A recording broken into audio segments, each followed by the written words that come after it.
Happy and honored to speak with you today. It's my pleasure. Thank you. Thank you so much.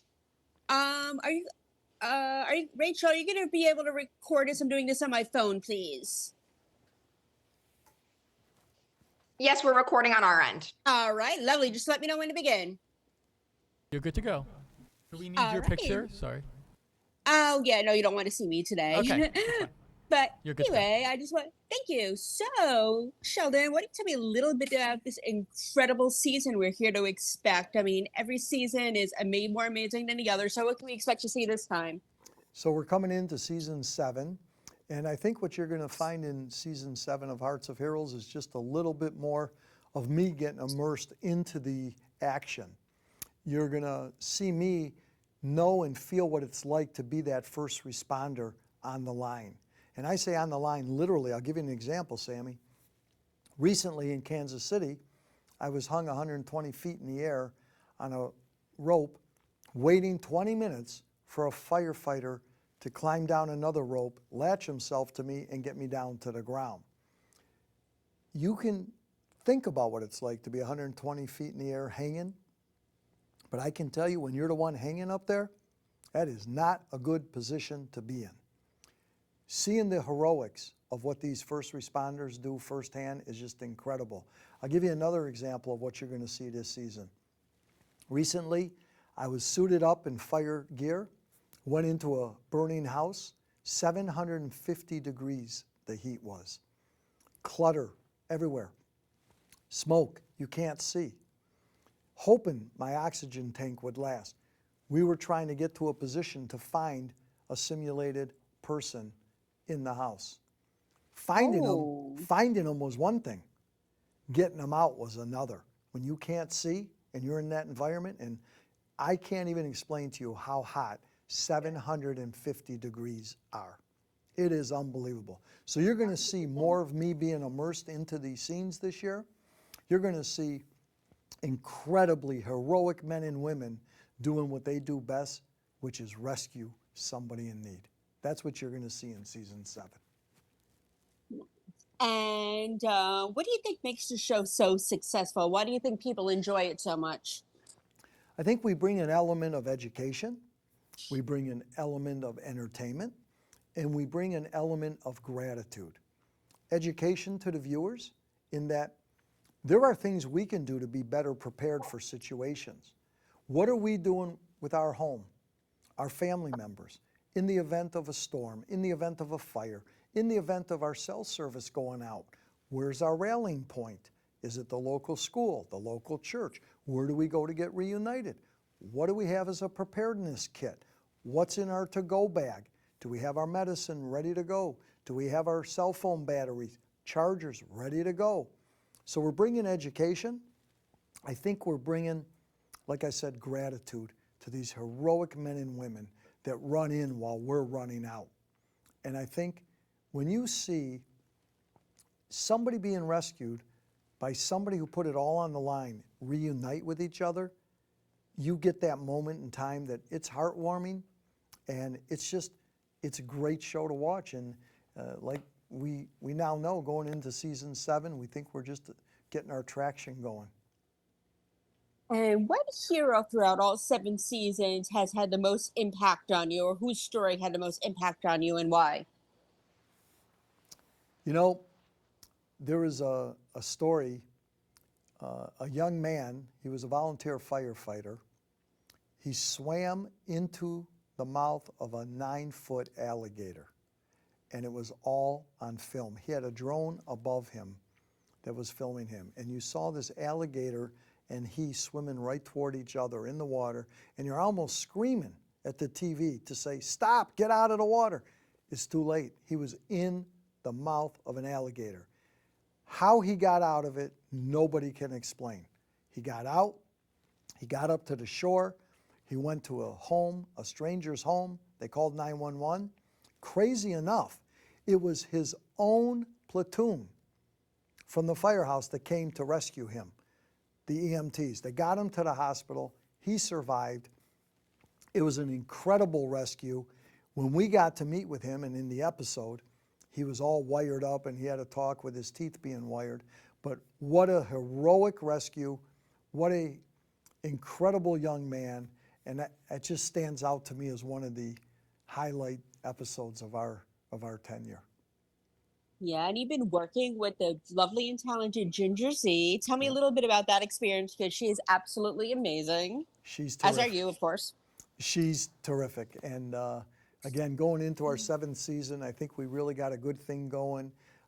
We think, been touched by so many and have touched so many people in positive ways. We both love the show. We love what it stands for. We love reuniting people with those that rescued them. We love the educational part of it. We love the emotional part of it. And we just love that every once in a while we hear from some young person who said, hey, we watched the show, and that's what gave us the impetus to look into becoming a fireman, a policewoman. And we just get a lot of satisfaction from it, and we share a lot of great time and stories together. We really do. Now, how do you deal with the emotional impact of these stories? Because some of them, like you said, are super, super intense. How do you deal with it? Like when you're done for the day and you get home and you need to relax and unwind, how do you deal with the mental ramifications of all this? So I'm going to share this story with you. There was a mine rescue in Arizona.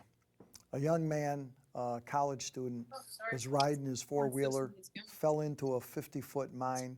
It took hours and hours and hours, 200 first responders to rescue him. He was in the hospital in ICU for months. He had a 2-year rehabilitation to go through. When we got to film this story and meet with him and his family, I was absolutely 100% emotionally into this scenario. When we left him, there was a period, a download time that I just had to gain my footing and say, how incredible are these 200 first responders that didn't give up in 106-degree weather, 50 feet underground. They never gave up for hours and hours and hours, determined to save his life, get him to the hospital, follow back up with that family, follow back up with the young man. 2 years later, to see and know that he was okay and that they actually saved his life, like you said, Sammy, is an emotional drain. It did take a little while to download and go on with life after that. It's an emotional thing. It really is. Nice. Yeah, I can't even imagine. You two are heroes in your own ways. And if you were to tell me a little bit about you being a first responder in your words, and if you were to go into another form of first responder, what would you want to do and why? So I think I've learned being around first responders for so long that they have this innate passion for that one moment in time. They train for it, they prepare for it, they live for it, they dream it, they go to bed thinking about it, they visualize it. That one moment in time when they can make that difference. And I would say that if anybody is ever thinking about going into the first responder world, that's somewhere inside of you. And I've learned that by being around these people so long and so often. They live for that moment. And that really is what attracts me to be around the first responder world. And it's such an honor. I just, every day I'm so grateful that I get to be in this world. And what's one story that you've heard on the news that you haven't covered yet that you want to cover and why? So we've heard of such tragedy, whether it's the flooding in Texas, whether it's somebody that was in an auto accident that couldn't get out. And every time I see and hear of these stories, I wish we could cover every single one of them, because if we can do something and bring some knowledge to somebody to give them a better chance when it possibly happens to them, I wish we could cover everyone, and I wish we could present a great, great ending to every story. So I really do wish we could be involved with all of them. Obviously we can't. we're just grateful for the ones we can be. Yes, and we are almost out of time, but I do want to piggyback on something that we were saying. If you guys, you and Ginger, can do something for the little kids that are watching you growing up, wanting to be first responders, wanting to be meteorologists, wanting to be in this, and do stuff like you guys do, what kind of advice would you give them? I would say to all young people, dream it, visualize it, you can be it. Dream it, visualize it, you can be it. I love that. And before I let you go, please describe this season in 3 words.